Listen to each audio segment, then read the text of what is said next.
And to be really specific, there are going to be mentions of essay against previous essay victims, with situations of these victims being forced to recreate their original essay experience in their, I guess, second essay. There will be mentions and stories of members of the queer community being forced into situations where they're forced to have intimate relations with people and genders in which they are not attracted to. So please take care of yourself if this is too much. Additionally, statements and quotes have been condensed for brevity, though all the information is publicly available. With that being said, let's get into it. It is perfectly orchestrated, pre-planned. Every body in its predetermined place. Nobody even needs to communicate. Everybody knows their position. It is like a chase. You have the ones that are going to chase down the target. You have the ones that control the border so that they can't get past. And then you have the one that's waiting at the end. This is the final hunt. This is where like the last lioness, female lion, is waiting. This is how a group of female lions hunt. They like to circle their prey and run with the prey, circling them in until finally the last lion, the female lion standing, she rams her body into the prey and knocks them over. And it's very interesting because when they hunt in packs, everybody has a predetermined position that they almost have a calling to. So whether it's the chasing aspect or being on the side lookout, or you're the one that rams into the prey for the final attack, each one of them, even if they change packs, they have the same position when it comes to hunting. They've almost always fulfilled that role. It's very interesting. This is how they kill. The female lion that pounces on the prey, they're usually the biggest in size, the heaviest, so they use their body weight to knock the prey down. And then they sink their 3-inch retractable claws into the prey to hold it in place, and then they bite. They clamp down on the neck before slowly suffocating the prey. Lions are stranglers. Other big cats, cougars, usually they'll sever the prey's spinal cord with a bite. Lions like to clamp their mouths around the prey's throat and hold down until the prey is slowly out of oxygen and it dies. And sometimes, a lot of times, it takes a long time. For the average medium-sized prey, so take a zebra for example, sometimes it takes 10 to 15 minutes. A buffalo is the worst because lions can't generate enough pressure on their thick necks. The buffalo has thick necks to fully close the airway, so it could take an hour. Wow. And the worst part is they hunt in packs, and sometimes while one lion is holding down the neck for almost an hour at times, the other lions start eating. The eating order is almost always the same, starting with dominant males, then the female lions, and then the cubs receive whatever remains. Now this is like when food is scarce. When there is abundant amount of food, sometimes the mother lions will get very angry at everybody else until their cub eats. So it really depends on the lion pack, and it depends on the resources available. But One Taste members are sitting around this long conference table, staring up at the screen. It's likely that there is a red-headed woman standing in front of them, Rachel. She's the head of sales.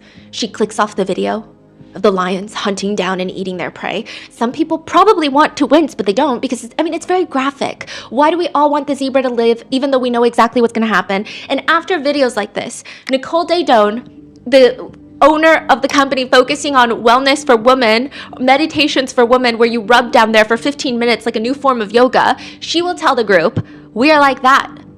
We are the lions. We aren't doing anything wrong. This is how we eat. And who are the zebras? All the potential clients of One Taste. She's telling her sales team, this is what we're doing. Everybody outside, they're asleep. She would call them muggles. Like from Harry Potter. Muggles and sometimes even dead. And when people left, they don't know magic. They're living in the Matrix. So get to selling. That's the message here. Rachel would tell the sales team, the universe is made of love and sales is love. Therefore, the universe is made of sales. What do we say when someone tells you that you're pressuring them to spend $10,000 on a One Taste course? You say there is no such thing. All pressure is internal. Selling a One Taste course takes a certain level of skill and art. It's first of all $16,000. How do you cold call someone and ask for $16,000 to help them learn how to ohm? They have the hot seat notes, remember, if you listened to part 1. One Taste would hold open mics, and they would host all of these community building centers that you pay $10 to get into with the hopes of seeing somebody's private parts. You know why everybody's coming. You're not here to network. You're here to see a real-life ohm demonstration. You're here to see a woman's downstairs. But they have a way of not making it feel overtly like it's fun. They make it feel like fate. Let's say you're walking downtown. You've never heard of ohm. You've never heard of any of these people. They're not going to say, hey, do you want to come to our club, basically, and see a vagina? You're going to see a booth of people giving out free coffee. You're like, okay, well, I already drank a coffee, but do I want a second coffee? I mean, it's free. So then you head over to the booth, someone hands you a coffee, and then very loudly asks you, how's your O? When's the last time you had a big O? You look at the sign next to the coffee, because that's a weird question, and it just says, the pussy knows. It's like ominous, like it's fate. Like I was supposed to be walking down this sidewalk in downtown San Francisco, and then you were supposed to hand me the coffee. This feels like something is happening. How can you not go? Then at these little meetings, they have hot seats. They bring someone up to the middle and they start asking them questions for the next 30 minutes. Typically, they already know what everybody's occupation is. The person that gets the hot seat is likely the most vulnerable, or it is someone who they think has a ton of money. And they're really smart about it. If couples come in together, they will analyze the couple's dynamics. If one of the couple has money, or one of them is the one spending the money, then they'll try to see how important the other couple is. So let's say we go to an event together and you're the one paying for it. Then they're gonna see our relationship dynamic. And if they decide I'm very important to you, they're gonna use all their energy winning me over first, instead of you. Ah, I see. Because if they win you over, but I'm on the side being like, no, babe, I think that's really weird. I think we should go home. Then they think it's moot point. Right. So you win their partner over first, and then the partner is also encouraging them like, hey, babe, we should try it out. Like, I think it'll be fun. I think it'll be a cool weekend. And then now they're also talking to Mr. Moneybags like, hey, your partner thinks it'll be a great weekend. We think it'll be a great weekend. It's going to be fun. Right. They study everybody's dynamics. So they put a lot of the vulnerable people or the people with money in the hot seat. And for 30 minutes, they ask you who you are, what your desire is, your biggest fear in life. What do you think fear stands for? You're wrong. Fear stands for fake evidence appearing as reality. That's what they'll tell you. This is exactly why you need to invest in the course right now. Just know whenever you hear any speaker say those 4 words, just run the other way. You gotta run. You gotta run. Okay, and there will be people in the sales team during the hot seats in the very back with their little laptops typing in every little detail about you so that they can call you afterwards and sell you a $16,000 course. The fear of paying rent or going into debt, you think that's what's stopping you. But in reality, you're not thinking about what you can become and how much more you can achieve and how much more money you can actually make once you take this course. I hate sales. I suck at sales. During these offerings or during these gatherings, One Taste sales members are marking everybody. So that they call them marks. Of course they do. They have the hot seat. They also have meditation, death meditations, where everyone will lay down, close their eyes, and think about dying. Like really think about dying. Think about it really hard. You're on your deathbed. What do you regret? Blurt it out loud for our sales team to write in our notes. What do you regret? What goals did you not achieve? What held you back? Where and how did you not let love into your life? Who do you want to forgive? If that doesn't work, the sales team has what they call fluffers. Do you know what a fluffer is? Okay, it's like a term, it's a myth in the adult entertainment industry where in between video takes, a person will come in to help the parties maintain their excitement for their jobs. Okay. I believe, if I'm not mistaken, the idea in and of itself adds intrigue to the industry. However, most people I can see on Reddit, so I did see like a few, I'm a fluffer, AMA, right? Ask me anything. And a lot of them seemed... Fluffer comes in between scenes to keep you aroused. Yes. By doing what? You know what. Okay. Right. All right. By doing things downstairs. Okay. Typically on guys, because visually... I see. Physics-wise, they need to maintain a certain... Yes, okay. Right. Because, when you watch those videos, it seems like, the pizza man just came in and everything happened all at once and it was a spur-of-the-moment thing. But it's probably like any movie that's made. There's like 50 different takes of one scene. There's 20 different cameras and there's a lot of different pauses in between. Right. I'm sure it's not as seamless as we imagine. And so there's this whole idea that fluffers exist. And I think the idea in itself is intriguing and maybe turns people on. However, I don't think it's real. Because the more that I went down on the Reddit threads, a lot of people are like, this is the biggest myth of the adult entertainment industry. Like maybe really long back in the day. But a lot of these people are saying, you know how much cheaper pills are than labor? So we just pill up the guys. That's it. That's how someone in the industry put it. But Rachel created a term for what she called fluffers on her sales team. Rachel is the redhead who's in charge of sales. She is Nicole Daedon's right-hand woman. She's also the one that drove all the way across the country to One Taste with her boyfriend, and her boyfriend is like, hey, babe, I want to break up. That's Rachel. Oh, the guy was sleeping next to her? Wow. She goes just head first all in on One Taste, and Nicole notices. Nicole notices like a handful of women that she is prepping and grooming to be next to her.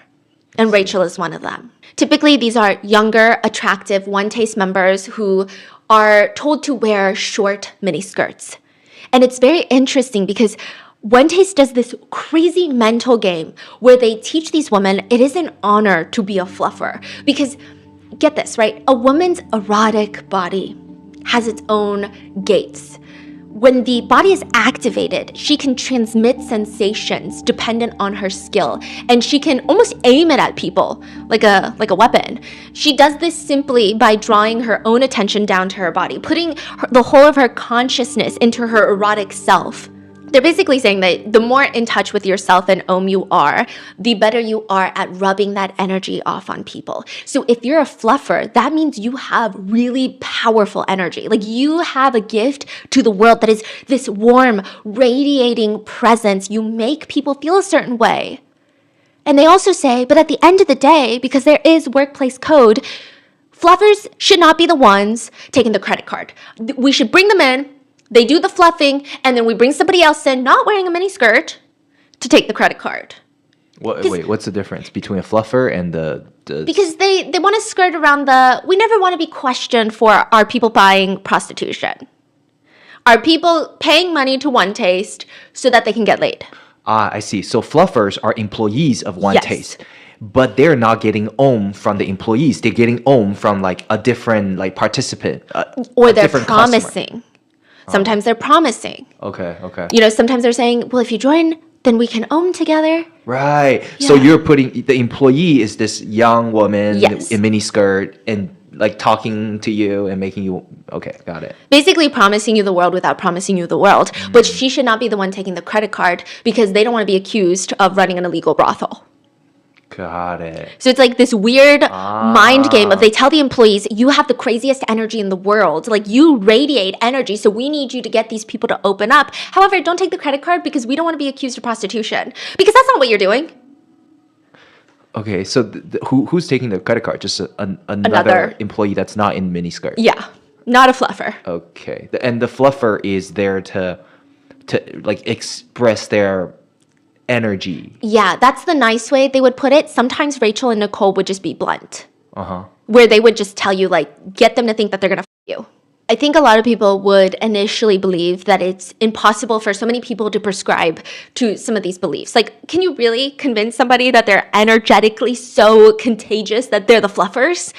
It's interesting because if you watch some of these seminars, these conferences held by leaders of One Taste, I think they sold it to the point where even when they would sit on bar stools giving lectures, a lot of them would sit with their legs wide open, wearing a skirt. It's not a mini skirt, so you can't see everything, but you can it's an open skirt, almost as if there is like a ray of sunshine just emitting out of their downstairs parts. I genuinely believe people like Rachel believed in this entire concept wholeheartedly. Interesting. And they thought that's how you close a sale. If you're not good at closing a sale, maybe you just need to own more. That's the sentiment at One Taste. If you're tired working 80 to 100 hour work weeks, well, that's just too damn bad. Go ohm. If you need more energy, go ohm. One former member says, there's this adage at One Taste, when the sensation is high, you can either f*** or fight. And one time I had tension with one of my coworkers, and Rachel said something like this, right now? No, we're not doing this. You guys go fuck and don't come back to work until you've done it. He says that he and his female coworker walked out of there and they were both looking at each other like, this is really strange, right? Like we just got told at work, our employer is telling us that we need to go do it before we come back to work. But they believed it because it's part of One Taste culture that if you are dealing with something emotionally challenging or uncomfortable, then you have to push through it for growth. So they had this really awkward, uncomfortable, intimate experience and then went back to work, and that was that. Did they say what happened afterwards? Is it just more awkward or they just moved on. okay. The warehouse is not for the weak. You go to live there with 49 other roommates. You do not have like a second of privacy. Even when you're in the bathroom, most of them don't have stalls. So they had fixed it where there's toilets and sinks, but there's no stalls. In just one open room, that's the bathroom. That's all you get. There's this private little cubby section, like little lockers, but it's a tiny little box, and that is all you have for your personal belongings. The main room has 15 beds filled with 30 people fighting for oxygen at night, all just right next to each other like sardines, except for these little sheer curtains. They're fighting for some peace and quiet. It is common that most nights you see at least a few beds shaking from intimate relations, and it is very common for One Taste members to sit at their foot of the bed and watch other members do it. So there's like this huge voyeurism that's involved with One Taste. They're enjoying the show. I mean, one might think that that's the most exciting part of the day, but it's not. The most exciting part is when Nicole wakes up from her bed. For the longest time, Nicole, the founder of One Taste, lived at the warehouse. And everyone brings her her favorite tea mug with the mug handle on the right side. And every morning, Nicole sits in her bed and starts rambling her newest version of what can only be described as the ramblings of a lunatic, in my opinion. This is supposed to be One Taste heaven. They even have someone in there who does quote-unquote orgasmic haircuts, which is like a little too on the nose, or on the tip, as they say. Some days it feels almost normal. People say there would be times where it feels like a giant family, minus all the intimate relations and the sessions, because that would be weird. But they say that's the part that gets you, because a lot of these people come from vulnerable backgrounds. I think it would be very difficult for someone in a very stable upbringing who's not searching for a bigger picture in life to then go join a dorm with 50 other people and every day. I think it's a very specific person that they're looking for at the warehouse. And so to have this huge family of people, they would all just cook dinner, they would clean, they would sit around the dining table goofing around, helping each other with chores. Ironically, they would go to the local laundromat to wash all their bedding and towels, which is a lot of bedding and towels, but that facility was called Brainwash, which was ironic. The laundromat is called Brainwash? Yeah. And then other days, you see a group of young women leading Nicole's very wealthy tech boyfriend, Reese Jones, up to the bathroom to do things that they probably maybe didn't want to do, but they were willing to do for Nicole and for the greater good of One Taste and for Reese Jones to keep investing money into One Taste. So, how did they meet? How did that come about? No one knows how Nicole Dadone met Reese Jones. But she always finds herself in these wealthy tech circles. She finds herself talking to the founder of Zappos, who sold it to Amazon for $1 billion. She finds herself talking to people like Gwyneth Paltrow, Tim Ferriss. Like, she's just everywhere. So they're dating. Yes. And the guy, what's his name again? Reese Jones. Reese Jones will come to the facility. He doesn't live there. No. He will come here, and then he will do it. Yeah, with a bunch of Nicole's right-hand women. It was actually positioned as an honor to serve Reese Jones, because you were picked to do something that was so crucial for One Taste. That is crazy. So I'm assuming the guy invested a lot of money. $1 million. When this all fall apart, was he a part of this? Was he? Yeah, he is in the court documents because, it gets really bad. Like, he had live-in handlers is what they called it. So Nicole actually ends up sending people to live with him. That's crazy. Full-time, because I guess she doesn't want to be the one doing things full-time with Reese Jones. Reese Jones looks f***ing crazy. I'm not going to lie to you, okay? Like, he is crazy. I don't think he's a good person. That's my personal opinion. Not being a good person is not against the law. But I'm just saying. I don't think he's a great person. Right. So, yeah. How long were they together for? And it's crazy because she sends handlers to Reese Jones after they break up. Allegedly. We'll get there. Okay. So most days in the warehouse, the schedule is very cutthroat. You wake up at 7 a.m., you immediately head to the group OM. There will be 2 rounds of OM, one with one partner, and then you immediately switch with another partner, and then that's your second OM of the day. Then you do what Nicole calls fear inventory, where you write down your biggest fears and worries, and it's crazy how, I don't know what it is, other cults, when you hear about the way that they do things, it sounds very culty. Like, they're in the middle of nowhere, they're making their own bread. That's not very culty, but you get what I'm saying. They're isolated. There is a rural aspect. They're making their own vegetables, and they all have these different things where there's like a huge religious aspect. So you have to confess your sins to the religious person, and like that's how they gain power over you. This is like the same exact thing, but just wrapped up in journaling. Like, that's like wellness journaling. Fear inventory is you write down your biggest fears and worries, and then you share them with a partner so that you can get it out of your system. You don't want it trapped inside of your body. So like, theoretically, this sounds like something that you would listen to in a self-help podcast, but you're telling me that they're not taking detailed notes of every single person's fear inventory and then using it against them when they try to leave, or when they try to stop buying courses, or if they, God forbid, want to go to the police. You know, like, I do so much for inventory, and I have this, I am a flight risk. And I had the longest flow I have ever had without running, and then, and then there was just that last one, this 4-minute thing that, was just big, and I'm just reverse engineering it in my fear inventory. So when that gate opens again, I'm not beholden to that habit. Then they do yoga, cooking, cleaning, and then sitting around a giant table making sales calls. Then another afternoon Om session, followed by teaching the evening's public sessions. So they have their own personal, private Om sessions, and then they teach public sessions. Or you spend the whole day in the kitchen, just in this giant vat, like huge tub, stirring up olive oil, beeswax for the organic lube that they sell. Yeah. Really? Yeah. And the trickiest part of the living situation is definitely the research partner matching situation. Research partner is a fancy way of saying your bed partner, the person that you're going to share this IKEA full-size twin bed with for however long until something comes up or someone wants to switch, which is really never that long. They're called research partners because they're trying to be cheeky. They say everyone in the warehouse is here for the greater mission of studying sensuality. And because we're all science-minded people here, why is it always a woman and a man in bed together? Why can't you be research partners with your friends who are the same gender? Or like, God forbid, maybe you like the same gender. Because you have to balance out the energies, they said. The energies are tied to gender, according to Nicole. But really, it just seems like all of this is because couples will often come into one taste together, and it's alleged that when the higher-ups felt like their personal connection was getting in the way of their connection to one taste, they'll break them up. They'll split up the couples, give them new research partners, and just stir the pot. Nicole starts allegedly controlling everyone who's dating, who they're breaking up with, who's doing what. I mean, she would be so involved in everybody's relationships. Like, let's say a couple is fighting. She would sit them down and say, here's what we're going to do. We're going to handcuff you together for an entire week. And if you don't like each other by the end of the week, then you guys are going to break up. She's like a therapist, relationship counselor. I mean, everybody is miserable. In another incident, there was one member who was starting to pull away, and Nicole orders that member's boyfriend. So she's trying to leave. Nicole orders her boyfriend to break up with her. And this is so out of nowhere that this member is in such a vulnerable spot that she goes to Nicole for guidance, and Nicole wraps her little grubby tentacles around her all over again. It's worse if you have a relationship with someone outside of one taste, and if you don't dedicate your entire life to the entire company, then you would be considered, quote, selling out on your purpose, you're sleeping on the mission. And the mission is a lot of the times really unclear. Sometimes it's like writing down your 5 darkest desires.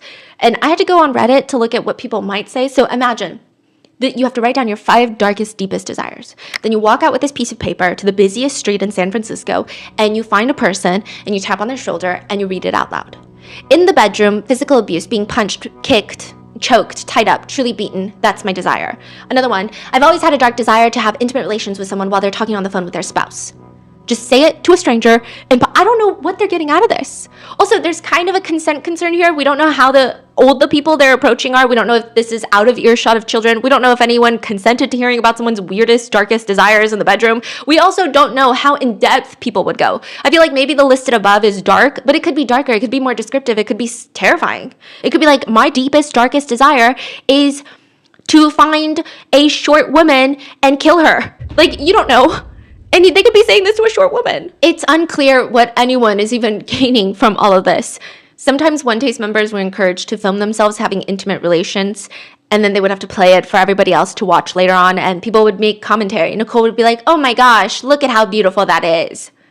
Other times, they were told, if you're a guy, grab a banana, peel the banana, and let's say some guy named Mark would hold it right in front of his real banana, but he's wearing clothes. And then girls would come one by one and just like lick the fruit, the real fruit. I don't know. It's just weird. They're already all doing it. I don't know why they need to do these weird exercises. And for women, it would be cut open papayas and they would touch the papaya. What is the purpose, Nicole? We don't know. This is all coming from a woman, Nicole, who is very particular about things, and half the time it doesn't make sense. I was sorting through Nicole's website. I was sorting through Nicole's videos. There's so many videos. Her blog posts. I don't know half the things that she's saying. She has this whole blog post dedicated to making jokes, and she has some holiday jokes that she doesn't like. Quote, ho ho ho is a good starter, but no cheesy Santa wants to know if you've been naughty jokes. So I guess ho ho ho is a good joke. Santa wants to know if you've been naughty is not a good joke. She's a very weird person. And the business of Om is not very lucrative at first. It's hard to differentiate between members and employees. It's hard to say, when does someone stop becoming a customer and start working for One Taste to convert more customers? And if all these members turned employees now work for Om, they live in the warehouse, you have to feed all these people. How do they eat? Fill Up America is a nonprofit that One Taste would volunteer for. And their position would be to go and collect excess food that grocery stores were going to throw away, and they would haul it to food banks. But on the way to the food banks, not all the food makes it from the grocery store. So they take a ton of the food, and that's how they eat. So they told Philip America, I'm going to deliver food Yeah. for you, but they won't steal the food. Yeah, but they wouldn't steal all the food, but they would steal a good chunk. And one member says it was a sleazy yet ingenious way to not pay for food. But even Nicole starts getting very disillusioned by the living conditions. She doesn't like people hearing her use the restroom. She doesn't like running into people who want to tell her their problems every 2 seconds. She just wants some privacy. And the overhead, the responsibility of running these One Taste living quarters, she starts slowly passing that responsibility on to people like Rachel. The communal living houses start being run by moms. They would be the ones in charge. There was also a situation where the original warehouse was infested by bed bugs, just like latching onto every single person.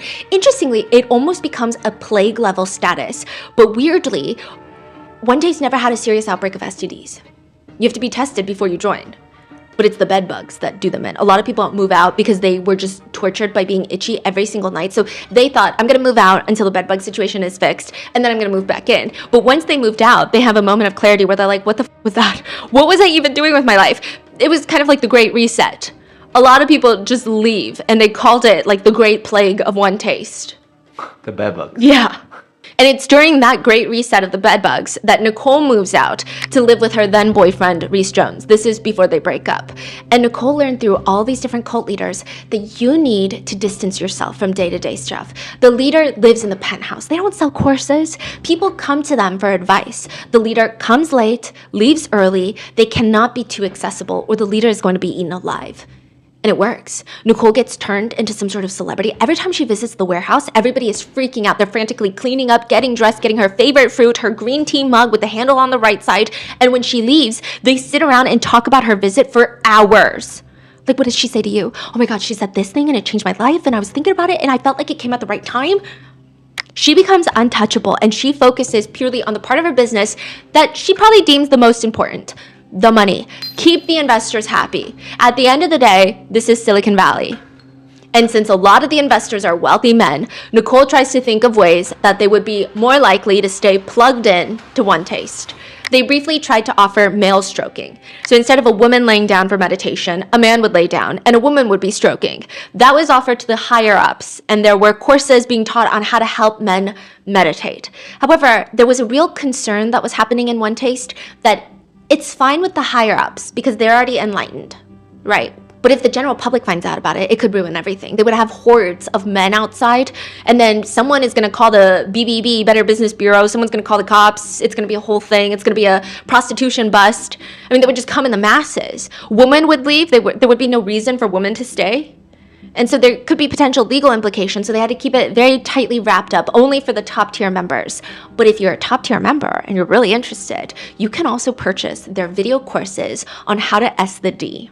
They call it COCK sucking, like really intensely, but they say it, okay, I'm gonna censor it for YouTube, but they have these like promotional videos where they're standing in this very wholesome, sophisticated room, and they say things like, we're gonna talk about cock sucking.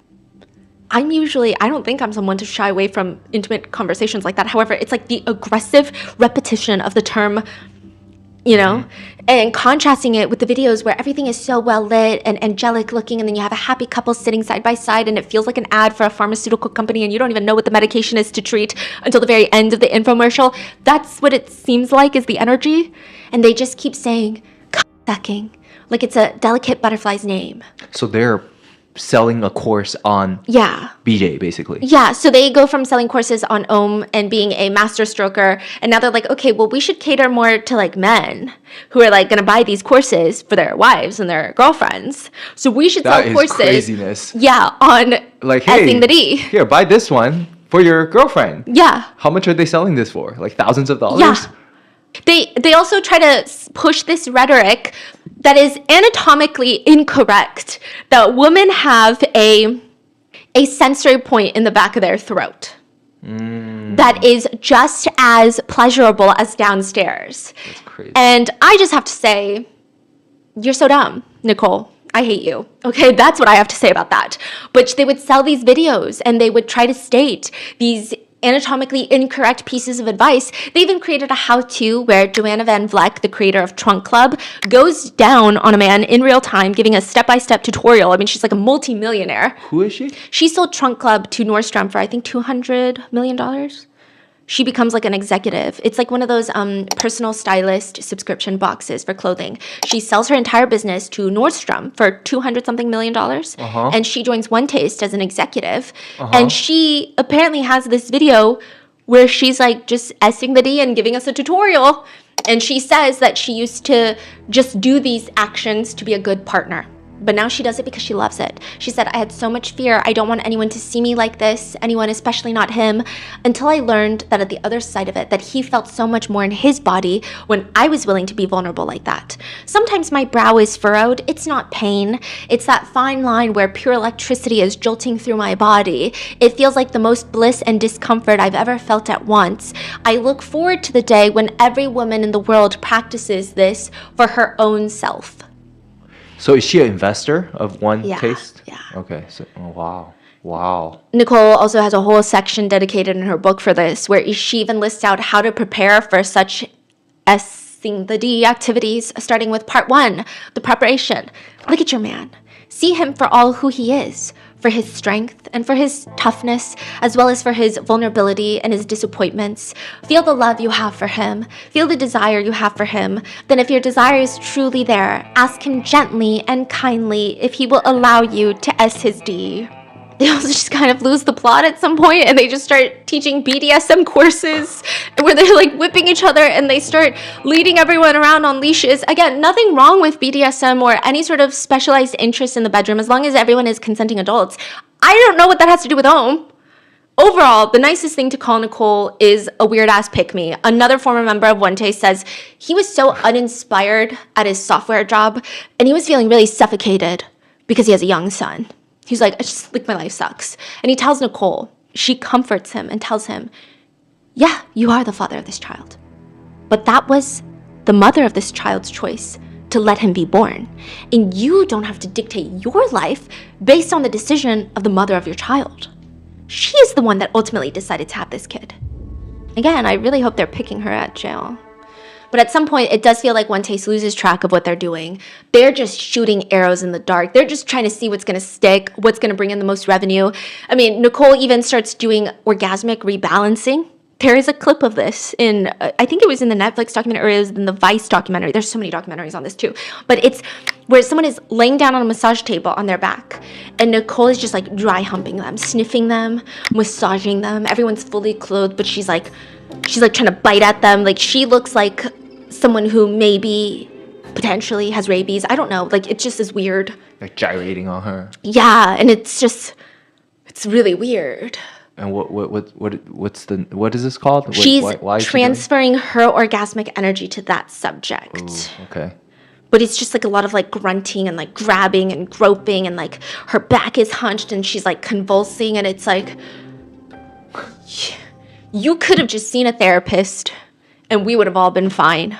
But she's very dead serious on this. She's for real. She's like growling at one point. Like I said, she knows her audience. If she thinks the audience is going to receive this well, she's going to do it. She knows if a tech group really likes the occult, like I said, she'll bring in these meditation practices where they bring in snakes, where they bring in like these ritualistic things. Sometimes it's as simple as zipping everyone up in body bags. Like if you get a tech group, tech bros that are super existential, they're like, what is the meaning of life? All I do is code, code, code, code, code. What is AI going to do to us? You zip them up in body bags and you leave them in the dark to contemplate death. And then you open up the bag and you let them be reborn. Yeah. And then one guy, he said that this happened to him and he was just like crying. He was sobbing. And he had this moment where he saw through Nicole's facade because Nicole took him in her arms and was like cradling him, caressing him. And he had this moment of clarity where he's like, I know what you're doing. You're trying to be my mommy. Like to get people to latch onto her like that. Yeah. And he's saying it as what, he didn't fall for it? Yeah. Or he saw it and then still liked it? He liked it a little bit, but I think eventually he left because he was like, I think that she's full of shit. Okay. Yeah.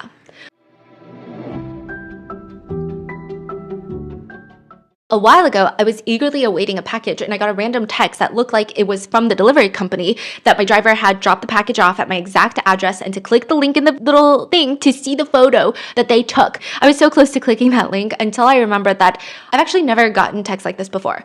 Thankfully, I avoided the phishing link scam, but how did they even get my information in the first place?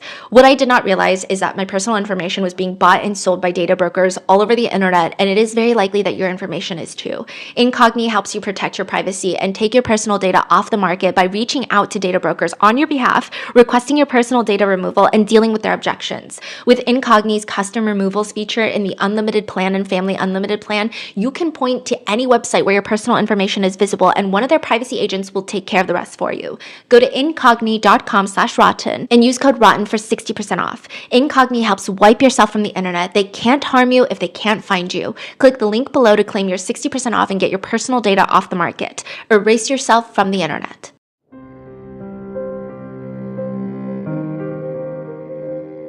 The idea of owning your own business can be daunting, but taking the leap with, we had Grandpa Mango's art studio, it was such a fulfilling decision. Even just to see Grandpa Mango's entire face light up when he realized that his art was something that people wanted.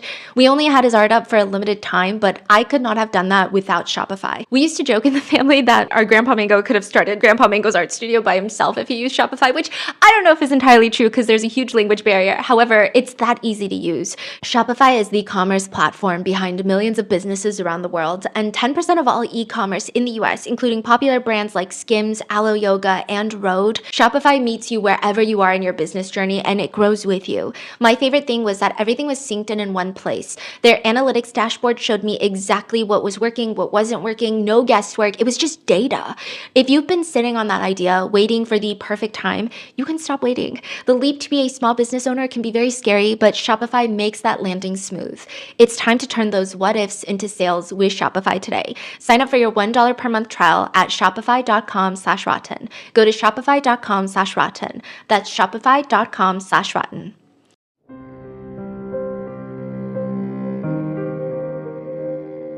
But ultimately, it comes down to do whatever it takes to sell a course, like a modern day courtesan. One former member says, very often you would usually see a young, attractive woman somehow encouraged or paired up with a guy who had money for OM sessions. Part of it very often was to get a guy who had money, even though that was never the advertised reason. The advertised reason was that it was to help OM grow.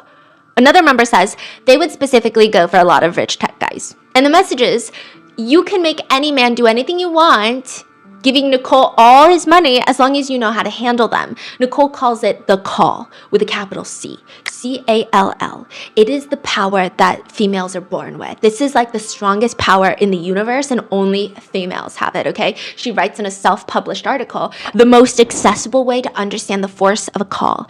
Women might be through the nexus of power in human physiology, psychology, motivation, and growth. Sexual energy. A woman turns this power on through call. Call is hardwired into the basic biology of our species by evolution and nature, displays its power everywhere. In the animal world, call can provoke males of nearly every sexually reproducing species to fight, sometimes to the death or exile, over females. They've evolved physical features, cumbersome antlers in deers, bright and heavy feathers in birds such as the peacock, that give them access to females while making them vulnerable to predators. In our near cousins, gorillas, the ovulation of a female, her call sends a signal drawing the male to her across 200 miles. Research has found that lap dancers earned 81% more tips when they were during ovulation compared to when they were menstruating. Whether we are conscious of it or not, whether we want it or not, cyclic changes make the woman more attractive. The power of call is simply a fact of life. Call is likely the strongest force on the planet. Women move the world by being fully who they are. Women hold true power. It's not because sometimes women can be smart, okay? Or we're competent people. It's because I'm ovulating. So that's why I should be killing it in the world right now. It's so weird. And she would try to convince people that you're using your power of call to get people signed up to OM, to these courses. And you're actually helping them because they don't even know what they want. They don't even realize how much they need OM. And then sometimes if Nicole trusts you, apparently she would just close the doors and tell you, hey, go get that guy all excited and hot and bothered and make sure he comes back. Sometimes she would call her inner circle of women sacred prostitutes. which I hate that word, but Crazy. that's what she would apparently call them.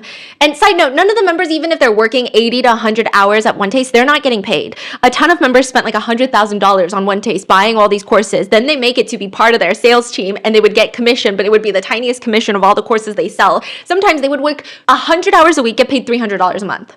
It doesn't even make any sense. And it leads a lot of people initially to have a hard time understanding why anyone would even want to listen to Nicole, especially if they're not on an isolated farm in the middle of nowhere. They're in the middle of San Francisco. This is not a typical cult-like environment with the promise of the great wrath coming that's going to wipe out everyone, but everybody who follows the selfless leader who needs to be tended to every second of every day. Why are people listening to Nicole? One former member says, when she locked eyes with me, it was like she unlocked something in me. I don't know, she always seemed angelic. She seemed godlike. One thing Nicole would say very often is, One Taste is her vehicle to God. Her own ex-husband says Nicole would borrow ideas and methods from Scientology. She would study Scientology, apparently. She herself has stated in a seminar once, My philosophy, and anybody I've ever loved in any way will test that in every minute, especially at the beginning, especially, that moment where you want to fall into each other's arms. Don't do that. Don't let anything settle yet, because you're learning the way a cat walks around a room in order to know how to fall. You're learning their algorithm. What happens when I do this? What happens when I do this? What happens when I pull back? What happens when I text back quickly? What happens when I give you a compliment? What happens when I withhold a compliment? What happens when you see me look at someone else? What happens when you look at somebody else? And you test those things. And I'm a big believer in emergent training. she believes the secret to authentic connection is to learn all the broken parts of you and then try to fix it and tell them that you're the only one that can fix it, basically. Another says, when you're looking at Nicole and she's looking back, she looks into your eyes and it just looks like you're being completely seen, like down to your soul, including everything yuck and all, especially yuck and all, while you're just being embraced in this gaze. You're also being, picked apart like you're under a microscope. And so she starts playing this game with me, which is like pulling desires. So one woman says, she was like, what do you want? What do you want? And she's fishing, she's pulling them out. So I say, I want to have more intimate relations. No, what do you want? I want to have more O's. What do you want? I want more fun. What do you want? I want more community. So she's like, come on, what else? This is how it goes. And so finally I get down to my deepest desire, and I've never spoken it out loud, and I say, I want to have a baby. And she's like, not so fast. What else? And I'm thinking like, that's it. What else? So I just think of saying what I think that she wants to hear. Okay, I want to be part of a demonstration, which is at one of those lectures. You're the one being owned. And Nicole goes, see, did you hear that, everyone? We hit the bottom. That's the bottom desire. And the member said that's not at all what she wanted. It was just weird because it's like this pattern where Nicole will keep digging and digging until you're exhausted, and then you just give her the answer that she wants. They say, quote, this is how Nicole manipulated people. She agreed that something was true if it matched what she wanted to hear. If you said something she didn't like, she called it a lie, or that's not the end of your desires. If you had any doubt, she knew how to increase that doubt until she told you what was true, and that became what you believed. One former member that was part of Nicole's inner circle for a really long time, since the beginning, he joined with his wife. So this is a guy, and he's saying this about Nicole while he's married. He says, in those movies, like this is Nicole's essence, in those movies where you're standing at a cocktail party and a woman walks in the door and the music changes and it's an important plot point. Well, there was no music change, but I knew it was an important plot point. That is how I described the first time I saw Nicole. Not his wife, Nicole. Eventually, Nicole gives him an ultimatum to either leave his wife or leave Nicole in One Taste, and he chooses Nicole. And she brags about it later, saying, I told him, what do you want? Because I can give you what you want, even though I knew I had heavy, heavy competition. She's referring to his wife. She looked like a Playboy bunny, but I knew I could handle it because I had bravado, and he had all these wild fantasies that I knew I could give him. She says he had to give me everything, his wife, his money, his obsession, his pride. He had to move wherever I wanted to go, and he had to work every day, 18 hours a day for me, doing whatever I wanted without complaint. And this guy spoken out? Yeah. And who is this guy? Do we know? He's not like a outspoken member of One Taste where he says that he was victimized, but he is outspoken in the sense of he's everywhere in a lot of the clips because he was there for such a long time. And he was like a right-hand man for her for a while. So he divorced his wife because he wants to have all these fantasies fulfilled? Yeah. Nicole claims she made him into a king, aka forced lower-ranking women to have intimate relations with him. Okay, well, I guess forced is a very strong legal word, but rather persuaded a lot of lower-ranking women to have intimate relations with him. She says, there were a lot of guys that I could take and make into kings, but he offered me willingness to have his ego hit again and again, and if you're willing to be a manservant, then you can become a king. One member says, I thought that was a space that was supposedly woman positive, it would be safe. But once your boundaries for who you're willing to sleep with become more malleable, it could be molded into whatever was advantageous for the company at the time to help meet their goals. And Nicole had a really sick way of doing it. She would have these dedicated seminars about how old people are really good at bringing out energy in young people. And if you're uncomfortable being with someone 30 years older than you, the same age as your dad, or oming with someone who is a senior citizen and gets discounts at the movie theater, you need to lean into it because uncomfortable means that you're growing. And old people generally have a very overwhelmingly positive energy that rubs off on young people. And it's about learning how to get off on any stroke, right? Can you find in every moment of your life, even when it's someone who is older than your dad and gives you the ick? She's not always around the bush about it. Sometimes she would tell you straight up, one taste runs on two currencies, money and orgasm. And to help wealthy rich people achieve is just part of the growth. To make sure the business exists and survives. That's it. People would say you would have been told to do aversion practice, which is when you think of the most disgusting thing ever and you go sleep with them. But a lot of the times those disgusting things were just investors, rich, old investor dudes. And if you don't do it, they would bully you and tell you that you have golden pussy syndrome, where you think your private parts are golden. And it is interesting. I don't know how many people, I don't know how important this aspect of it is, but a lot of former members do point to the fact that you are told to have so many ohms and you're sleep deprived. Like every single night, there's no privacy in these communal living areas. You have no privacy, you're sleep deprived, and then you're told anytime you're stressed out or you're not hitting sales markets to go ohm. And so when you're doing like 5-10 ohms a day, your brain gets really foggy. So they're saying it's like, you just have this very clouded feeling. You're overstimulated physically, sexually. There's no privacy, emotionally overstimulated. You're just overstimulated to the point where you can't even think clearly. And the little amount of times that members were leaving the communal living, such as the holidays, very tense times for one taste. People would ponder who's going home to visit their family members, and they would be encouraged to keep their trip short, and they would be grilled before they go. What's your plan? How are you going to not fall asleep? How are you not going to turn into a muggle? When asked by a reporter if One Taste was a cult, Nicole responds, you could ask the same thing of Apple. One member says, no, it was the religion. Orgasm was God, and Nicole was like Jesus or Muhammad. Nicole Daydone is standing there in a beige jumpsuit. Her hair is perfect, though. She's wearing a full face of makeup, and you can see prison bunks behind her. Gray metal bunks. There's a fluorescent light bulb just hanging above her head, almost looking like it's a halo. She says, this is your dispatch from your sisters on the inside. From Metropolitan Detention Center, Brooklyn. From a dorm of 37 women, thank you for gathering tonight. You may be over there, and I may be in here, but your spirit travels. And now I'm going to tell you the truth I've lived by for 30 years. She's like way older than 30, by the way. As His Holiness the Dalai Lama has said, Western women will save the world. I believe there will be a revolution, but the difference is this revolution will not be against anyone. It will be an inner revolution. We will not spend our lives fighting the power because we are the power. There is one enemy, our shared enemy, and it's ignorance. I think she fully believes that she is Hunger Games Katniss Everdeen. I don't know what she's doing, but she continues. Ignorance is the real prison, and the cure for ignorance is not more contempt, it's contact. Freedom is an inside job. Here in MDC Brooklyn, we have a term, ops, opposition, enemies, people you can't trust, sometimes by association, sometimes by rumor. No, she really thinks it's like a term that only exists in prison. Yeah.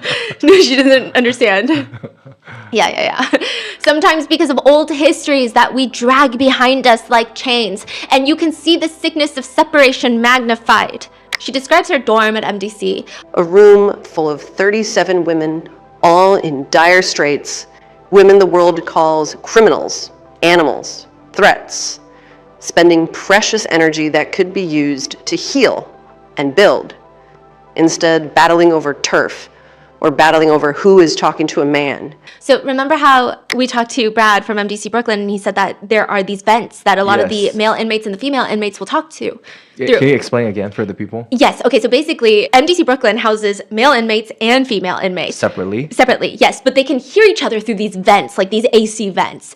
And so they'll scream dirty, nasty, just like filthy talk and love and lust. So they will have like slotted times. Yeah. So like Jiawen would say, 2 p.m. is my time with my date. Yeah. And then they would like climb through this little vent, and they were like one floor above each other, and they would scream through the vent, just like dirty talks. Yeah. Going on dates. And then eventually, like, they'll meet each other and realize, like, they don't look the way that they assumed that they should look like. And it's like a whole dramatic thing. Well, I guess it's still existing in the great year of 2026 because Nicole is like, I see all these girls. They call it the gate. Yeah. Oh, the little AC vent is the gate? They go to the gate and they talk to all these guys, and sometimes they battle over who is talking to who or which guy. And so she says, all the women in prison are super focused on that. And it's not just prisoners, you know. This is a women problem. And that hole we're trying to fill can only be filled by one thing: our own power, our own holiness. Freedom is an inside job. There's no condition that can keep you from being free. Not a man, not your history, not your trauma, not an ism, not a government, not a boss, not even an addiction. The only thing that you can hold yourself down with the stories you believe. The story that says someone somewhere is to blame for my life. The truth is, you are free right now. The question is, will you claim it? The video cuts, and I didn't know MDC Brooklyn was just letting people make vlogs now because we want to see one from Luigi, not you, Nicole, okay? They're not. This is an AI-generated video to get Nicole's followers all riled up after she's been placed in jail. You're kidding me. Yeah. Does it look AI? Oh, yeah. Riled up to do exactly what? We're going to find out. Nicole takes the wise words of a former cult leader because she needs a pit bull, someone to protect Nicole. This is before she goes to jail. She needs someone that can attack on command if needed. And the only person that fits that role is Rachel.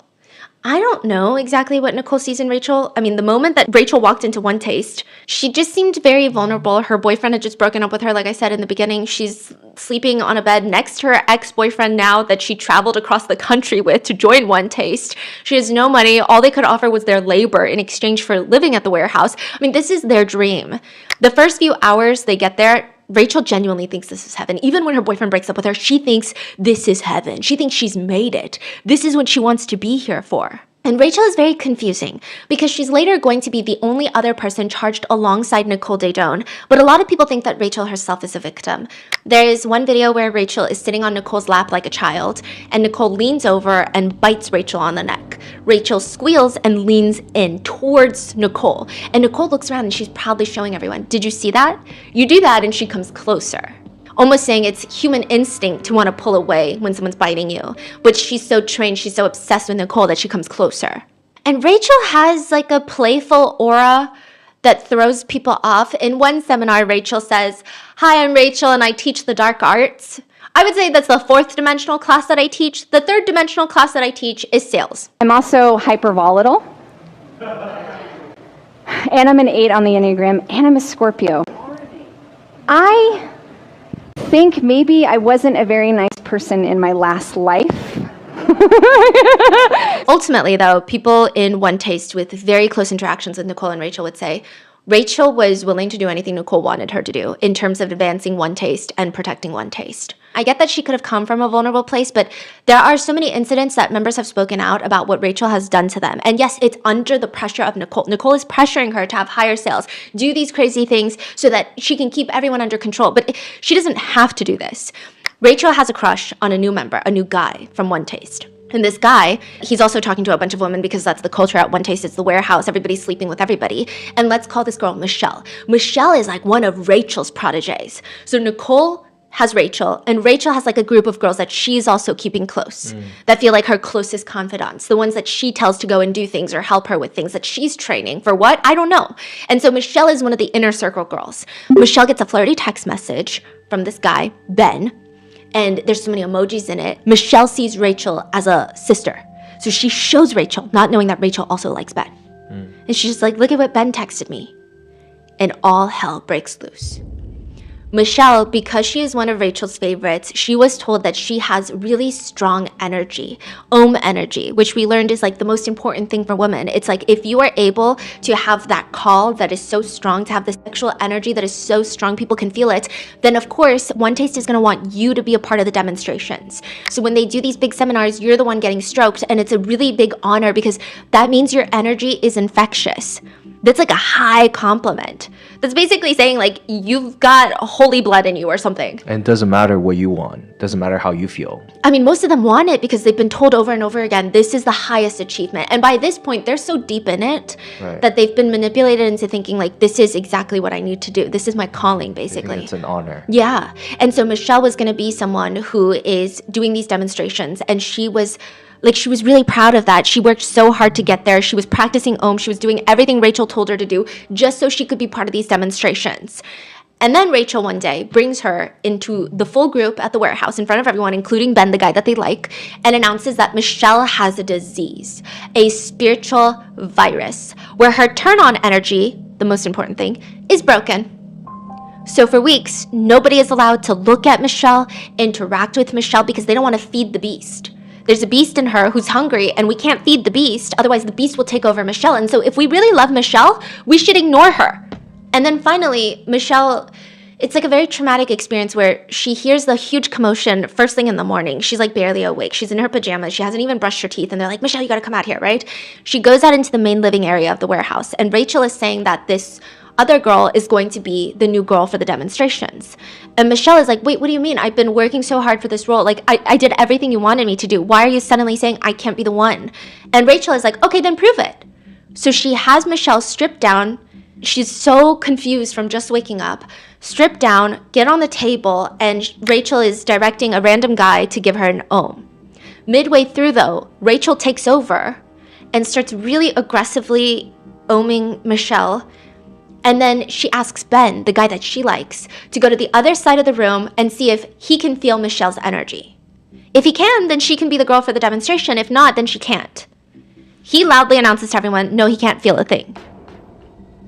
And so she lets her put her clothes back on. And members say that Michelle was in shock for hours, just sobbing the rest of the day. Michelle later says, it's so hard for me to convey how violent it was, even though there's no like violence. I've never been that violated. It was sort of like a public R wording. It wasn't that the physical action was painful, but it was so deliberate. It was like a deliberate manipulation of my body and my mind so that I could feel pain. It felt like torture. This is completely Rachel's doing. Because she likes a guy. This wasn't a direction came from Nicole. At least not that we know of, no. Right. You know, she clearly came up with her own methods to get what she wants, which is what Nicole was doing, right? Yeah. I feel like Rachel starts getting all of that emotional trauma that Nicole is lashing out onto her. Because I will say that someone who spoke of Rachel later said, Nicole was so mean to Rachel. She like preyed on her insecurities. She would say the exact things to make Rachel spiral into her ED all over again, just so she could be the one that saves Rachel. And it was just very unhealthy. But I feel like she bottles all of that up from Nicole. And instead of lashing out at Nicole or leaving, she starts taking it out on other people. And a lot of things in One Taste just spiral out of control. So do the finances and the way that Nicole tries to keep the investors happy. Remember her tech boyfriend, Reese? That's the one that they created the 7 Deadly Sins birthday experience for. They also did a Wizard of Oz birthday experience where they had a bed suspending from the ceiling and then twisting from the ceiling. And Reese was supposed to get on top of it and have intimate relations with women. She's making all these members do a birthday surprise for her boyfriend. By all accounts, it seems like she treated it as if it was some quarterly investor call conference. Like it was a big part of One Taste. Planned weeks in advance. That's actually crazy. Lots of members are part of it. Lots of people are catering to him. Yeah, so he would walk in and the warehouse would be playing tornado noises on the speakerphones. And then the bed would be twisting in the air because the Wizard of Oz is like a tornado. This is crazy. And all of this was to keep this random dude happy. According to court documents, I mean, he did have very strong interest in creative situations. He liked to be walked around wearing a dog collar and a leash. He wanted someone to come into his house to tend to his very intimate needs. And in return, he paid for Nicole's ghostwriters, her lawyers, her company. At one point, Reese just becomes the only customer and client at One Taste. Everybody's focus suddenly has to shift to how to keep Reese happy. Is this at the tail end of the company or just in the middle? In the middle. Oh. Reese would come in and women would have to take him upstairs to the bathroom where they perform for him. And it was just, I will say the really damaging part of it is it was framed as women exploring their own desires. And this is why I personally say I don't like Reese, because you can't tell me that someone doesn't get an inkling that people don't want to do this. Like, you can't just tell me that he just walks in and all these young women, I mean, he looks a certain way, and it just doesn't make sense in my head. I don't know. But it was framed as these women are not even doing it for Nicole. They're not doing it for Reese. They're doing it for themselves, for greater enlightenment. One former member describes the setup like this. Nicole feeds Reese women, and she gets all the benefit. But it only gets worse once Nicole and Reese break up, because Reese poured at least $1 million into One Taste. He is on the fence about demanding that money back, which would cause the company to most likely go under. I mean, he has no emotional ties to Nicole anymore. Why would he care what happens to her? That is why it's important for Nicole to get Reese to, be nice to her, to feel some sort of connection to her. So what she does is she supplies a constant supply of women.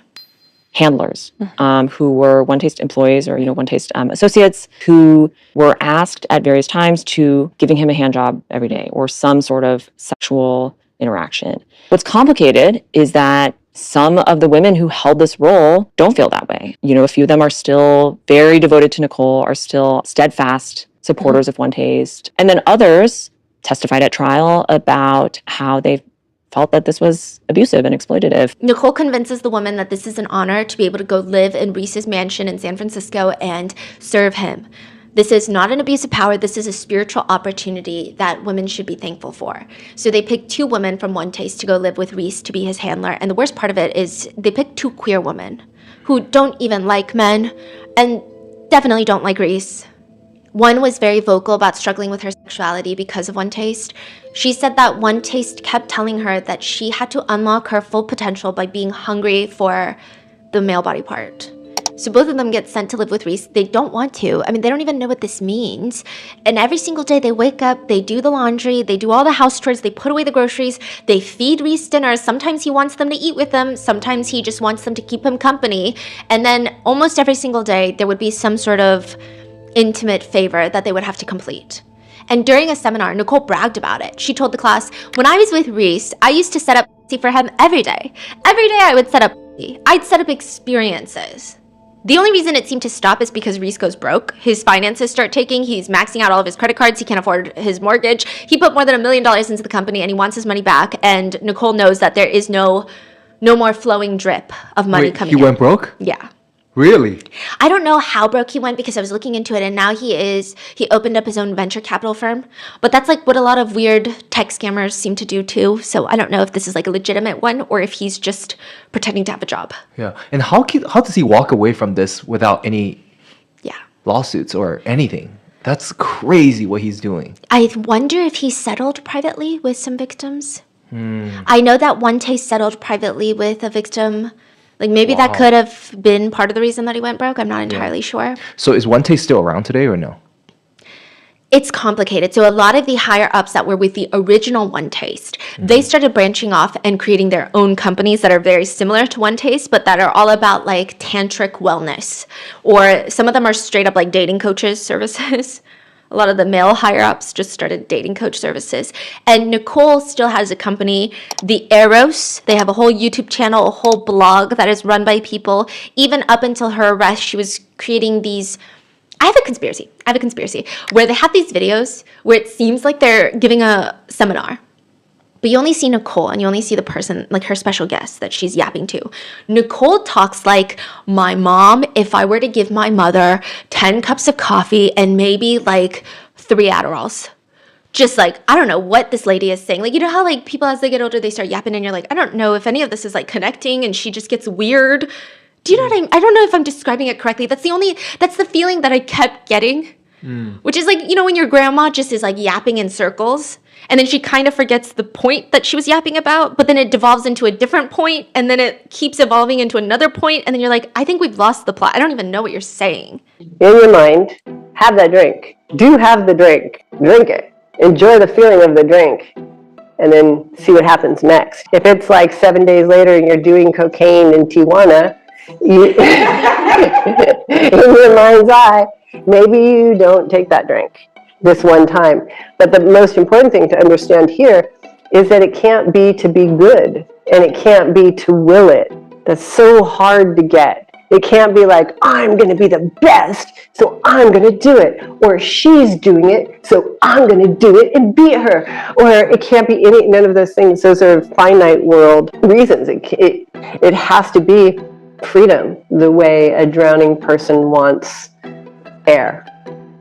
Okay, so what's your conspiracy? Okay, so my conspiracy is I don't think that they were booking seminars. I don't think that they were selling these classes. I think that they rented a little scenic office space that looks like where you would have a conference, and she would change outfits and just create these YouTube videos is my conspiracy. Because I'm like, I don't think anyone is here listening to this.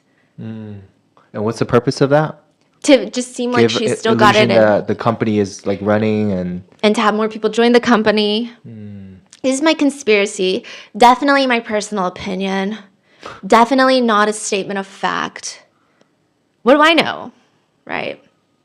So they're no longer around. The Eris platform is still posting. They're still posting the AI video of Nicole. They have other leaders. I think there's this guy named Eli Block, who on the website is like, he will teach you the way, blah, blah, blah, blah. He was like I think he was just like a genius tech bar at Apple. Genius what? Like he worked the genius troubleshooting bar at Apple or something, I think, before all of this. But on the website, they're like, he knows the answer to life. I'm like, sir, you used to work for Apple like 2 days ago. Again, 2 days ago is not factually accurate. Wait, so he is still running the quote-unquote company? Yeah. What? You should be an alpha because women will do anything for alphas. And there was, it gets so confusing. Right before Nicole's arrest, before the FBI investigation. Yeah, and then, can you talk about later, like, how did it even fall apart? Yes, so before the FBI investigation, Nicole sells the company One Taste for millions of dollars to One Taste clients, really wealthy clients. Yeah. Who? Oh, they seem litigious, so I'm not gonna. Oh, okay. So she sells, and it doesn't matter because it doesn't seem like they're doing anything that Nicole is doing. So they take on One Taste, and they try to keep it somewhat running, but everyone is like associating all of the now coming on allegations against One Taste to the One Taste that they now run. So it's like they just got handed a shitstorm. So then One Taste shutters, they shut down. I don't know if they've rebranded that, but that is completely unconnected to Nicole. Okay. And then you had a bunch of the higher ups at One Taste. Once that sale went through, either some of them went to the new company One Taste, or some of them started their own businesses of being dating coaches or tantric wellness gurus. Okay. And then you have Nicole, who goes MIA during the FBI investigation. Nobody knew where she was. Was she in Italy? Was she in Bali? We don't know. And then eventually she comes back to the US and she's like, you know what? I'm not going to hide anymore. I'm going to start my new company called the Eros platform, which is basically all the spiritual yapping and none of the oming. Like she still talks about oming, but it's just, I don't know what it is. Honestly, I don't understand the business structure. There's a website, there's podcasts. You can buy courses. You can still buy those very similar courses of Om and all of these things. You can be like a super member of the website. Every article I clicked onto, it's like once you click like 10 articles, it'd be like half the page would be blocked and it'd be like, please sign up. And I'd be like, no. It's like one of those. Okay. So, Weird. yeah. And then she gets arrested. Okay. But someone is still running the Eros platform. They're still posting blog posts. They're still posting on the YouTube page. Are people watching? Are people commenting? Not really? I feel like I'm half the people watching. So it seems like not, right? Sure, half those views are like the RM team and me. Just every day like, oh my God, I gotta go. So by this point, though, One Taste is still Nicole's. Reese is out, but it's still one of the, probably at this point, it's like the greatest single word for any business in SF. profitable. They are profitable now. They're not just relying on money from Nicole's romantic interest. They are finally making money. They want to be the next Bloomingdale's, the soul cycle of a woman's own. They want to create a database where one-taste strokers get a barcode on a keychain. You go to a location and you're like, hey, I want to let me scan your barcode. It connects to the app on your phone and it's like, this is level master stroker, and it just verifies his identity. And then you're like, okay, let me take my pants off. There were discussions to create online social networks to find other OM members. They're finally turning a profit. They're bringing in, like, in the beginning, I think it was $4.2 million in sales. Then it balloons up to $12 million in revenue. They get listed on the world's fastest growing startups by Inc. magazine. It is everything that Nicole has ever worked for, except Nicole confides in a high-up executive. So she starts courting a bunch of potential CEOs for One Taste. She's over it. She just wants the cash cow. She does not want to run this business. She's so sick of people. She stops oming, allegedly. She just, like, wants money. That's it. She says, I have a fear, though, that if we have unlimited success, there will be nothing to hold my ego in check. Allegedly. It is very difficult to say how many victims of One Taste there are. Additionally, a lot of former members, even if they feel victimized by Nicole, they say it's a very tricky place because they still believe in the power of OM. They still OM every day. They stand by the benefits of all of that without all of the trauma, the coercion. Just OM itself, when they first started, like, that's what they hold on to. They just hate that Nicole ruined it for everyone and more people cannot be introduced to the benefits.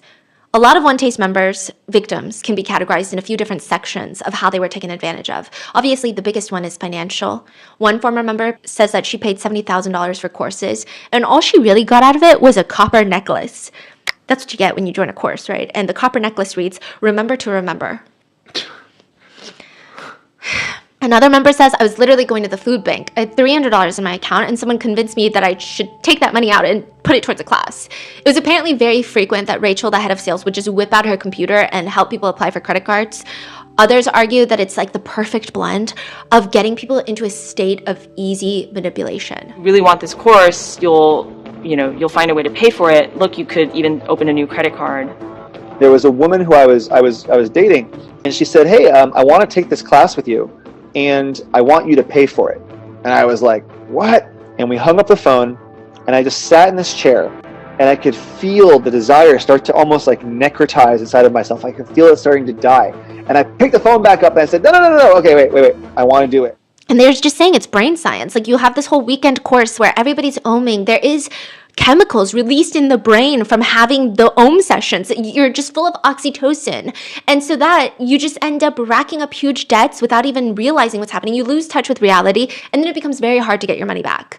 One former member says, the deeper I went, the more courses I did, the more I worked for them, the closer I got to Nicole. I knew I was doing something that later would be very difficult to unravel. I knew I was losing control. In One Taste, I just kept doing that again and again and again.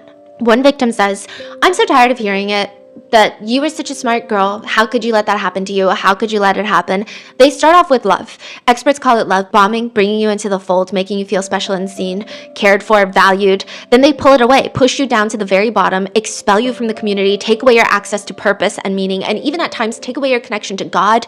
We cling to this idea that we have control, that people who are abused and manipulated are somehow dumb or lesser, that they should have seen it coming. What I see now is those people who believe that this would never happen to them, are only grasping for control, clinging to this idea that they would never allow this to happen. Another victim says, if you believe that you are immune or that you wouldn't get sucked in, think again. I promise you, under the right set of social pressures, you have no idea what you would do.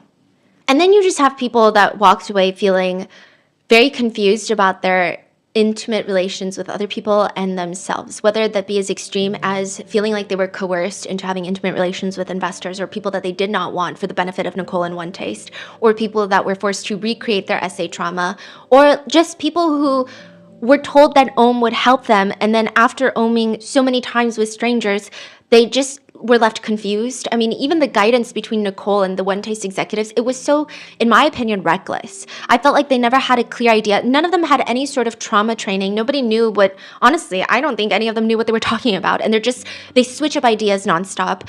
I can see how that could be very damaging for someone's idea of what it means to have relations with people.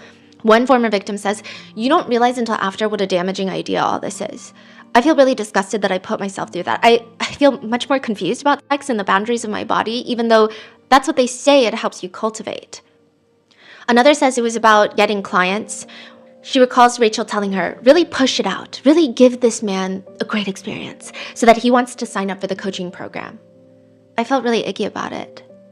One victim says it's like being in a cult. I mean, and it's dumb, but it's not, because she says, quote, knowing how alcohol works doesn't prevent you from getting drunk. Another victim says, I never wanted to own with other people. I never wanted to have my body touched. It was all forced, and my body feels filled with shame and disgust. I remember being told not to go to the hospital, that all the shaking, the vomiting, the weightlessness, the sickness was just an orgasm. It was me alchemizing trauma and pain from when I was younger, that if I just stuck with it, I would ascend to my next level of freedom and awakening. And Nicole, it seems like she made it, in my opinion, her life's mission to break people, but apparently she hated it. She went to dinner with a guy, and she just blurts out that even though she's surrounded by people at her company, she feels very alone. That all One Taste is filled with broken toys. Sure, she can make them do whatever she wants, but when she's not the one dictating their every decisions, all they do is disappoint her. And I would just like come to One Taste and cry. I couldn't pay a bill. I was totally non-functional, but I just kept like, but I was determined. You have to want it the way a drowning person wants air. Ellen Hewitt is the author of an amazing deep dive book on this case called Empire of Orgasm. She's also the journalist who wrote the original Bloomberg article takedown of One Taste. So she got calls of like, hey, can you cover this new like wellness company from SF? So she's like, okay, yeah, I'll cover it. She starts reaching out to former members, and it's like just essay allegations stacking on top of each other. So this entire piece becomes the complete opposite of what she started with the idea with. She releases the article, One Taste goes silent, and then a few of her sources start calling her, telling her, like, these are people that were in One Taste that were like, I'm getting calls from FBI agents who want to talk. Oh. So it does seem like Ellen Hewitt is one of the reasons that this entire FBI investigation even gets started in the first place. Interesting. She uncovered a lot of dirty, deplorable details about the business. She talked to so many victims. I mean, it's hard to say if the investigation is purely because of her, but like it seems like it. It's shortly after. And shortly after that, Nicole hires Judah Engelmeyer. This is a crisis public relations manager, a publicist, who only reps people in really shitty crises. Think Harvey Weinstein, Charlie Javis, the Chase fraud girl. JP Morgan. Yeah. And more recently, Diddy. He repped Diddy. Who did she hire? Judah Engelmeyer. So he wasn't like a big part of Diddy's team, Okay. But he also has, I believe, some internet beef with 50 Cent because he was repping Diddy at one point. So you haven't come across met her yet? Okay. No. And Nicole Daedone. Essentially, if you hear word that Netflix is making a bad documentary about your life, you and your case, you should probably hire Judah. And he also charges $10,000 a month to $30,000 a month, depending on you. He also repped Anna Delvey. Yeah. What exactly do they do to these people, because their crisis management is not that impressive? Yeah, I don't know. Exactly. None of these people has any good PR during their crisis. Yeah, Diddy's crisis management was like emailing influencers and journalists at the trial, being like, meet me on the 4th floor during lunch. And it's like, Wait, no. I don't think people know this. Oh, well, okay. Yeah. And it was just like weird stuff. Yeah. Like it was very amateurish. I was expecting some craziness. Yeah. I was expecting like the publicists are running circles and we don't even know what's happening and like, holy shit. But it was just kind of dumb. Yeah. So I don't know. Maybe he's better. Maybe he's not, because all these people have pretty trash reputations anyway. So I don't know. But Anna Delvey says he's very comforting to talk to. I guess he's just like a therapist. She says every time I would need someone to vent to, he was the perfect person to speak to. He like knows New York. He's not wide-eyed, he's not impressionable, and it helps to have someone who is seasoned and used to dealing with the courts and the prison system. So I guess he's like a therapist. I don't know. Nicole hires him while she's still free. She hasn't been arrested yet. It's unclear if she's even going to be arrested because the feds are notoriously very quiet during their investigations. They like to say nothing. And Nicole gets word that a Netflix documentary about One Taste is going to be released. So she decides that she's going to come back from being off the radar because this FBI investigation lasts like 3 years. Okay. And we don't know half the time if they're still investigating.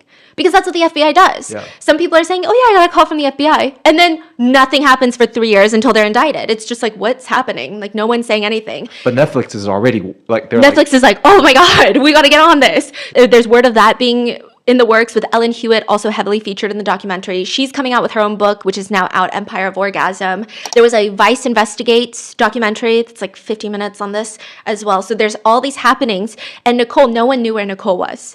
Was she in Bali? Was she in Italy? We didn't know where she was until finally she comes back into the US, and I think that she thought, well, the FBI hasn't said anything, so I think the investigation is slowing down. And once everyone starts finding out about One Taste through the Netflix doc, they're going to look up One Taste. So she should come up with some new platform to monetize, is what I think that she was trying to do. That's crazy. So she thought she's clear from the FBI, and this is actually an opportunity for her to blow up her business. Is my speculation. I think that she thought all press is good press. Okay. Yeah. So where was she? Did we find out or no? It seems like either Bali or Italy. She comes back. Okay. And she goes on the stage with 200 people. I guess people were still in the beginning very adamant on supporting her. And she says, You know, I was hit by the bomb that's called canceled. Bro. no, I think as being someone on the internet, I think there is probably some real psychological effects that happen to someone when they are hated on by the entirety of the internet. Yes. I don't think it should be spoken about on the internet. Like, I think you're just making it worse for yourself because there's like real life trauma happening. But she's like, the bomb, canceled. It's very Ned Fulmer.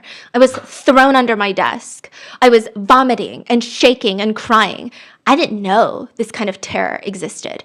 This is the same woman who allegedly forced essay victims to recreate their essay, and she is talking about being canceled on the internet for her actions as if it is like the most heinous, despicable thing that could happen to a human being.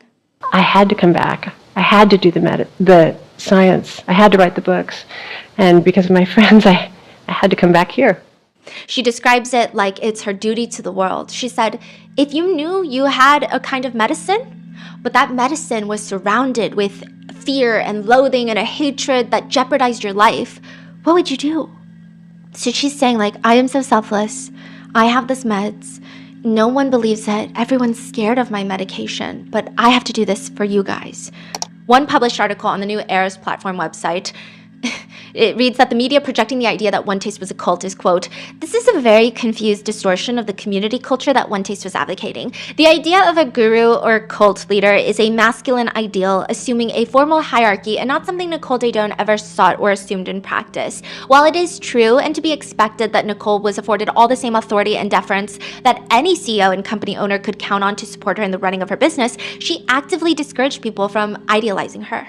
And they also went on this whole tirade on the website, just talking about like the effects of being canceled. They would write, too often, activism is used as a means to justify hate, cloaked in a righteous context, allowing us to diminish or belittle the other who hurt us. Outrage is the amphetamine of the masses. It keeps pumping us up, but we get nothing done. It burns brightly, but destroys, leaving the territory it covers too scorched for anything to grow. How often have we let our conditions justify our addiction to resentment? True resolution, the kind that gratifies, is only found in intimacy. Nicole also believes that women just love the idea of canceling other women. She writes in a self-published article, this is why canceling and shaming, particularly among women, has become so prevalent. This is Nicole's authored article. It's not because women are inherently cruel. It's because they have been trained to see themselves as lacking. In the absence of true power, they seek control in the only ways available, through social maneuvering, reputation assassination, an ideological purity test. A powerless woman cannot risk direct conflict, so she strikes under the radar. She engages in character assassination rather than outright battle. She convinces herself that she is upholding morality, when in reality, she is enforcing the very system that keeps her caged. A full woman gives, an empty woman takes. Everything, the culture, the gossip, the cancel culture, the backstabbing, the ideological warfare stems from this fundamental disconnection. When women are unplugged from their power, they destroy. When they are plugged in, they create. It's that simple. But it's all pointless because June of 2023, 10 black SUVs pull up, 20 federal agents get out, and a federal helicopter is swarming up above, and Rachel and Nicole are arrested. The DOJ is charging them with forced labor conspiracy. If convicted, they're facing 20 years in federal prison.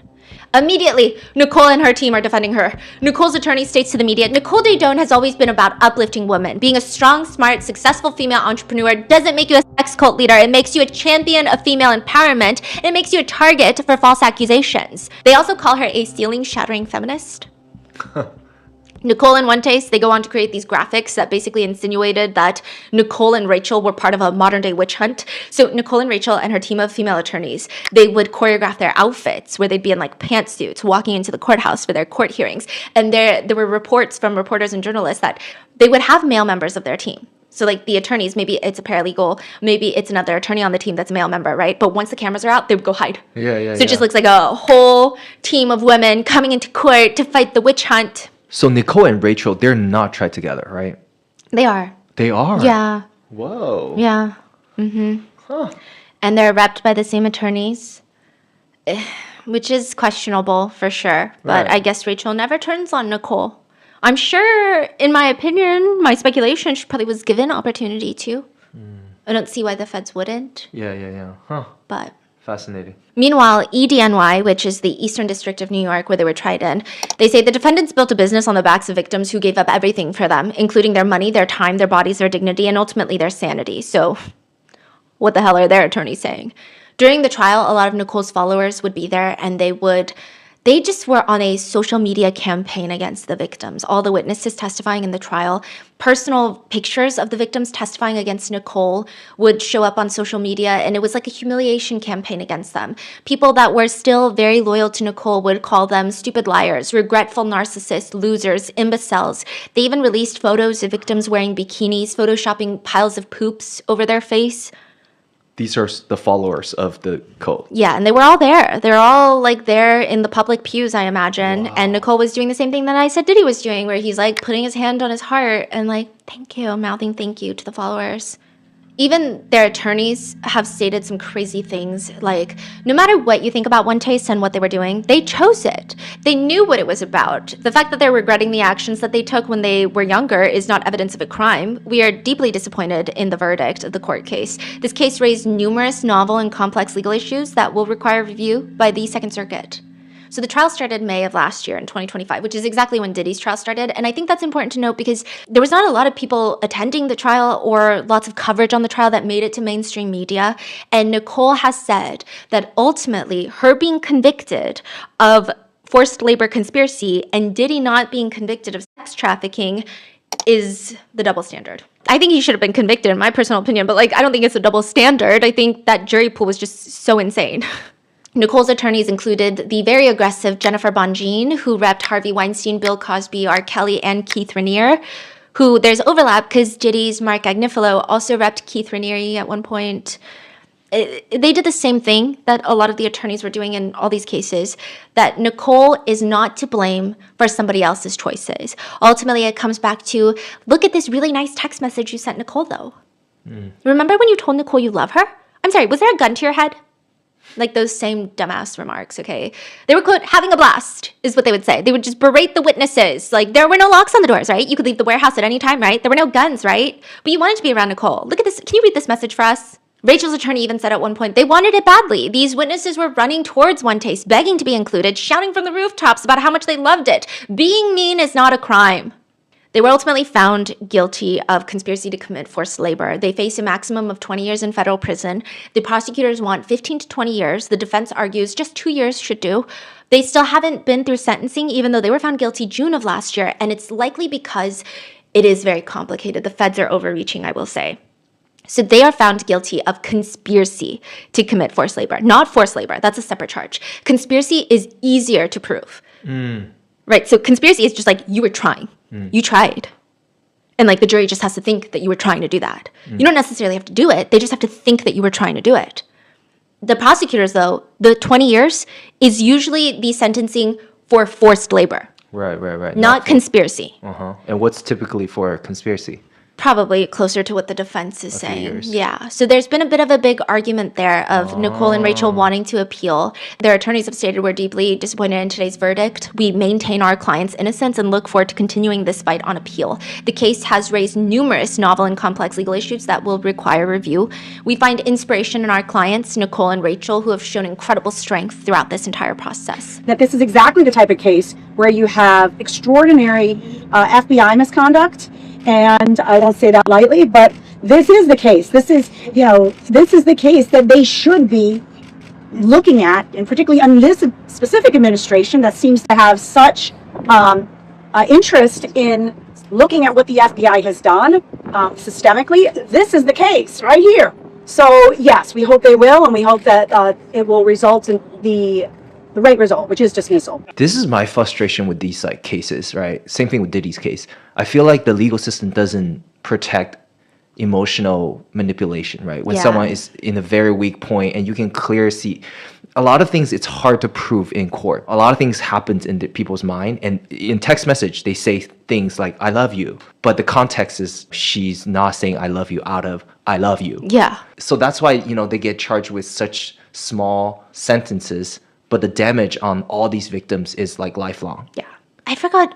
I saw like a comment that was left on I think it was one of the Diddy videos, but it's very interesting. It's like, I think a lot of us, because maybe we're younger, we think that when there is a jury pool, it's going to be a bunch of people like you and me. But then they're like, you got to think of it as like the worst uncle that shows up to Thanksgiving, whose views you do not absolutely align with at all. And then that's more like the average jury pool for a lot of cases, especially SA or anything to do with a woman being the victim.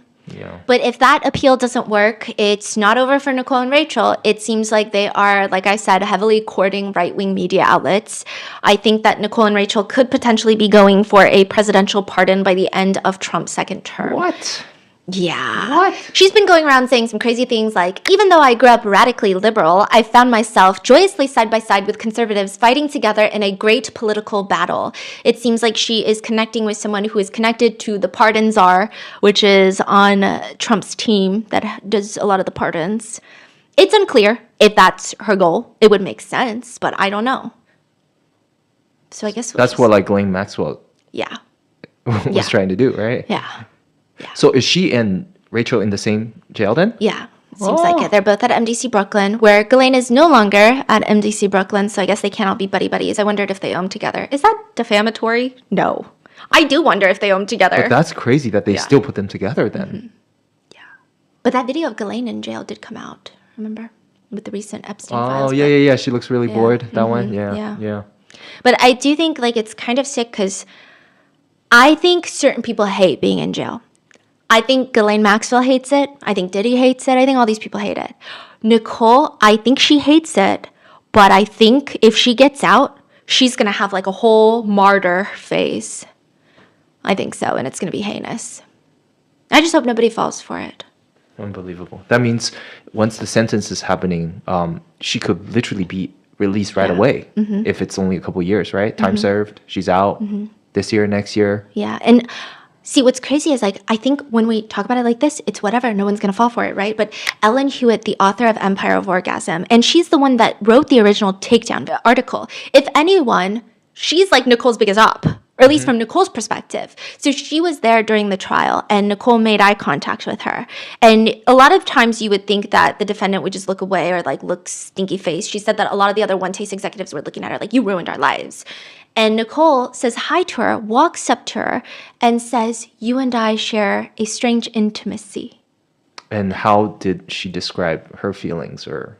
Just like very taken aback that she would even confront Ellen in that situation, but also probably like the way she did it was not mean, surface level. It's almost like, it's hard because I think when people do things you don't expect them to do, there is a level of charisma that might be attached to it because you're like, oh, that, I don't think I could do that. That's how she, gets manipulates so many people, right? So, I mean, I just feel like if she's out, she's going to be a danger to a lot of people, a lot of vulnerable people too. And I'm a little like, I'm going to say starstruck, but I mean that in a neutral sense. Totally. It's like, when you finally see someone in person that you've spent so much time thinking about, it is an interesting experience. She comes up to me, we shake hands, and she says, we have a strange intimacy. And we just... What did you make of that? I mean, she's right. Like, we do have a strange intimacy. Like, we do... there is a relationship, as odd as it might be, that results from one person really trying to understand another by reporting on them. Ultimately, it is unclear what exactly Nicole's problem was, why she did any of this. No one really knows. I mean, I do think it's money, but is it really money? One member says, I think dissatisfaction seemed to drive Nicole. It was never, ever, ever good enough. And that is the final part of One Taste. What do you think about this whole case? Let me know in the comments. What do you think she should be sentenced to? And let me know your thoughts.